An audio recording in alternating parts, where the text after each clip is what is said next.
in today's video, I'm sharing a mystery ingredient challenge where we use 3 ingredients in a recipe. And it is being hosted by Justina at Justina's Country Kitchen and also by Jessie at Catalina Treats Gluten-Free Kitchen. They both have great content on their channels, so please go and check their channels out. And hashtag mystery ingredient challenge to find all the other recipes that everyone is making.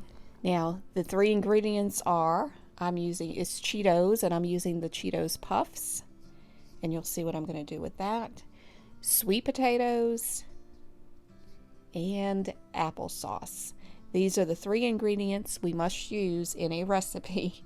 So I'm going to show you what I made for this 3 ingredient mystery challenge. And for this challenge, I'm going to make a sweet potato bread. So for the ingredients, this is everything you will need. And I will also do a cream cheese icing. But you will need 1 3/4 cup of all-purpose flour, a 1/2 cup of light brown sugar, 1 cup of sweet potatoes cooked and mashed, and this is my first ingredient I'm using for this challenge. And you will also need a teaspoon of baking soda, 1/4 teaspoon of salt, 3/4 teaspoon of ground cinnamon, and a 1/2 teaspoon of ground nutmeg, 2 large eggs, 1/3 cup of whole milk, and I'm swapping out the oil and using a 1/4 cup of applesauce. So that is my second ingredient that I'm using for this challenge. And you will also need a 1/2 cup of granulated white sugar. And this is everything basically I'm going to use for this, and you will see me use the Cheetos later. I'm going to do something with that so that way I can incorporate it into this dish, so stay tuned. Add the granulated sugar and then add the brown sugar to a mixing bowl. And I'm using the applesauce instead of oil for this, so that way I'm able to incorporate this ingredient for the 3 ingredients. Then I will just mix that up just a little bit with a spatula, but I will put this in my mixer so that way when I add the eggs it'll mix in a little bit better. So I mix this up just a little bit first. You want to kind of get this to really mix in well, and then I add 1 egg at a time. So that's 1.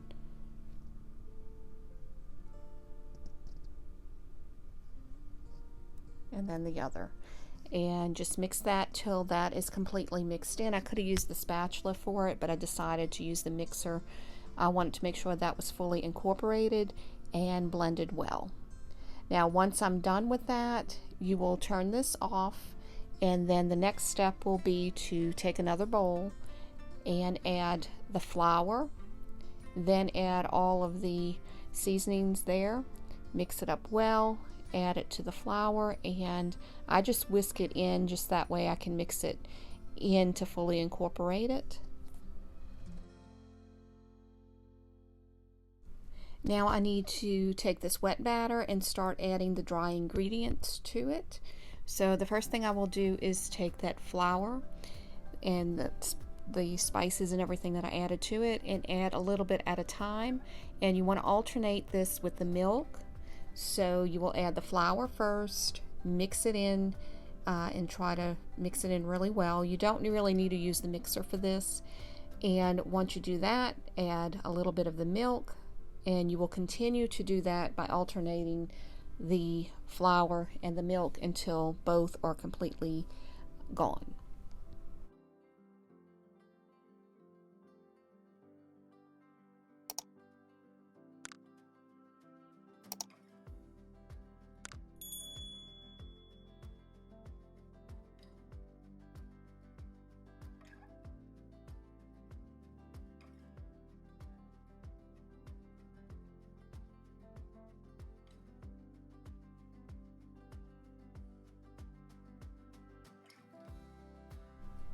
And now you will take the mashed sweet potatoes and fold that into the wet batter.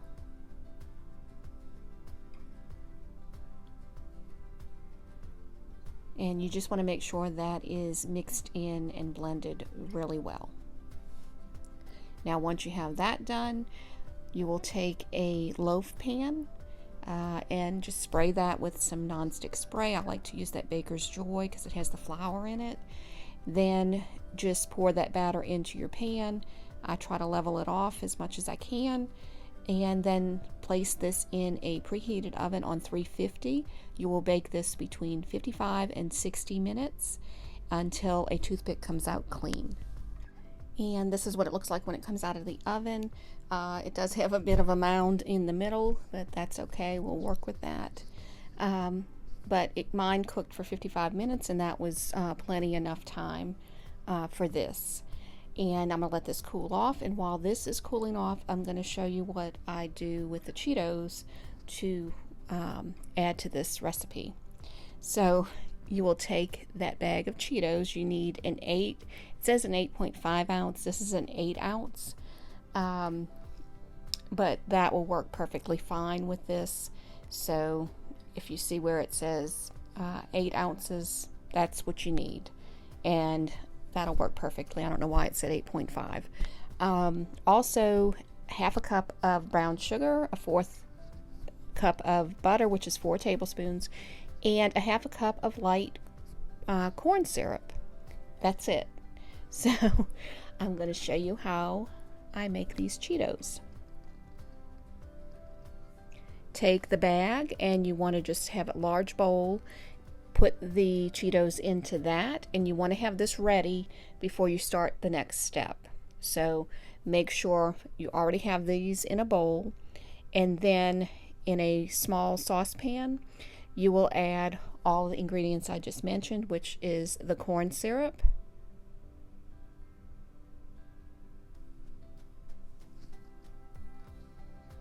add the brown sugar,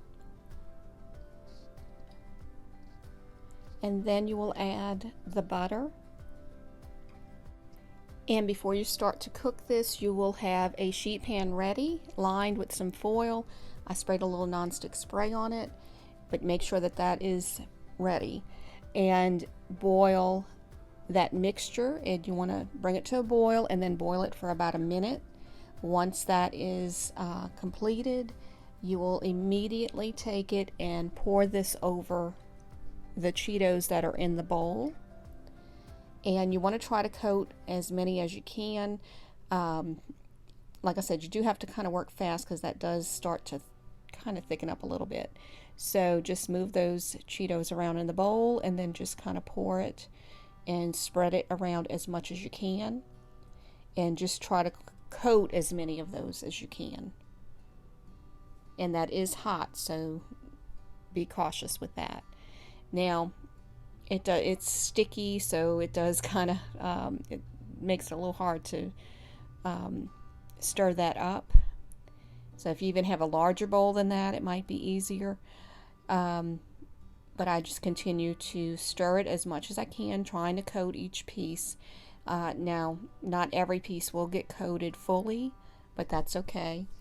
Then just pour this out onto the sheet pan, and I can tell that there was still a little bit of that caramel sauce sort of on the bottom. So just trying to coat as many of those as I can. And once I get this onto that cookie sheet, then I'm going to just spread it out the best I can. You're not going to be able to get it all unless you have a really large pan. It's hard to get it all in one layer. And if you want, you can use less of these Cheetos, but I just follow the recipe completely. And using less may alter the recipe. But you'll put this in the oven on 250, and every 15 minutes for an hour, so 4 times, you will stir these up. And I'm not going to show that each time I did it. I'm just showing you here. This was after 15 minutes of it being in the oven. I just tossed them around best I could, and because you're kind of trying to coat them a little more with the that mixture that we poured on top. Then this is what it looks like when they come out of the oven. And I feel like the color or the lighting is off some. So, but this is what they look darker here than they actually are.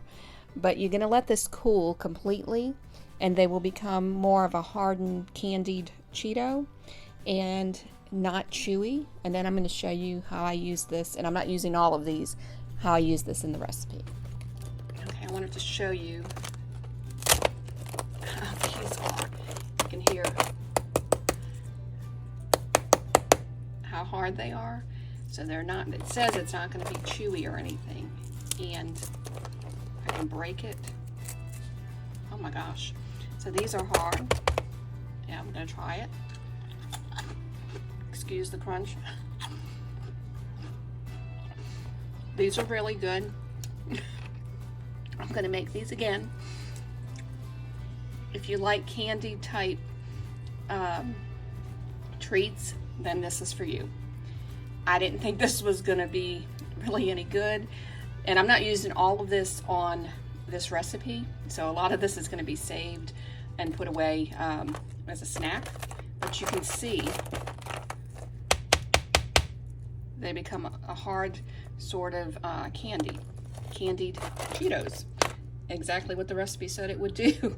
So if you like caramel popcorn, that type of thing, and that would probably be good on popcorn as well, this sauce, you need to try this.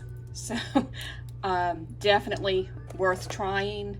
And as I said, I'm going to use just a few of these in this recipe. The rest will be for just snacking on. My husband may not care to, he's not too much on sweet things. He would have preferred just the Cheetos. These are going to be really good, a nice little treat.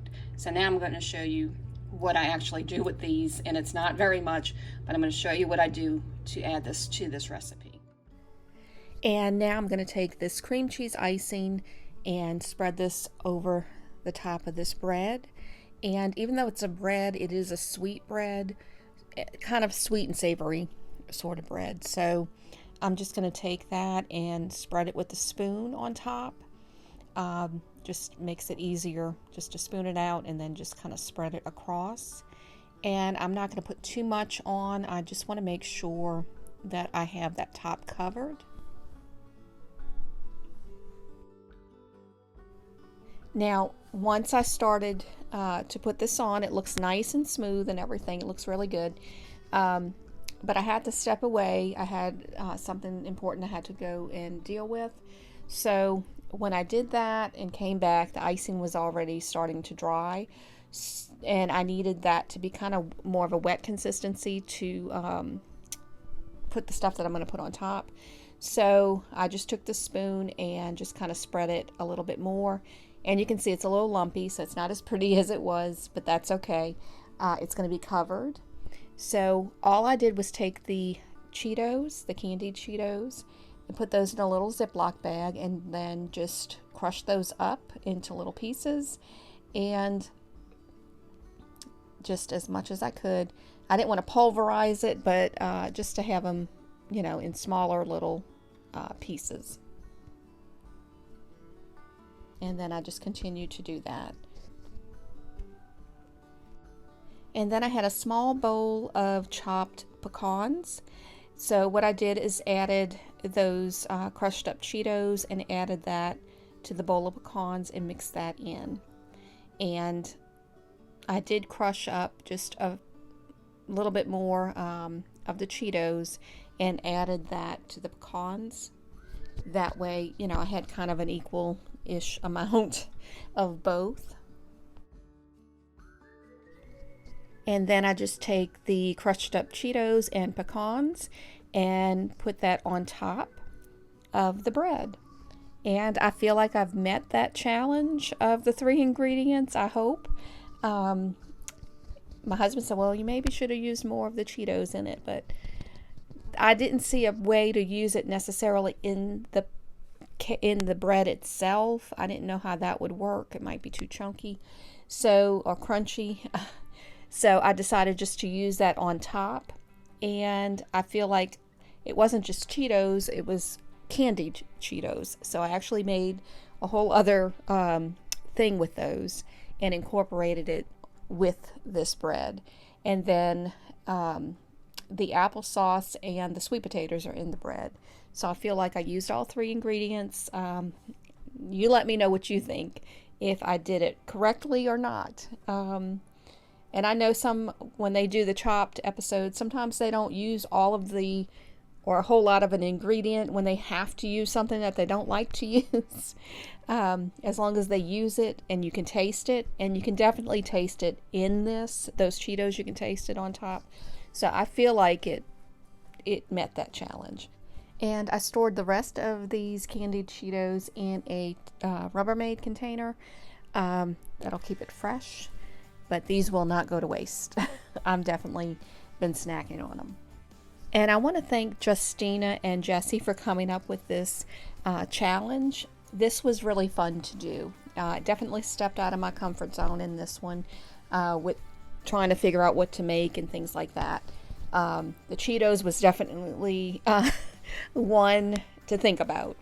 But I really enjoyed doing this. And don't forget to check the hashtag mystery ingredient challenge and go and see what everyone else has made for this. But if you enjoyed this video, please give it a thumbs up. If you're interested in seeing more like it, please click that subscribe button and the notification bell. That will notify you when I post new videos. I hope everyone has a blessed day. God bless y'all.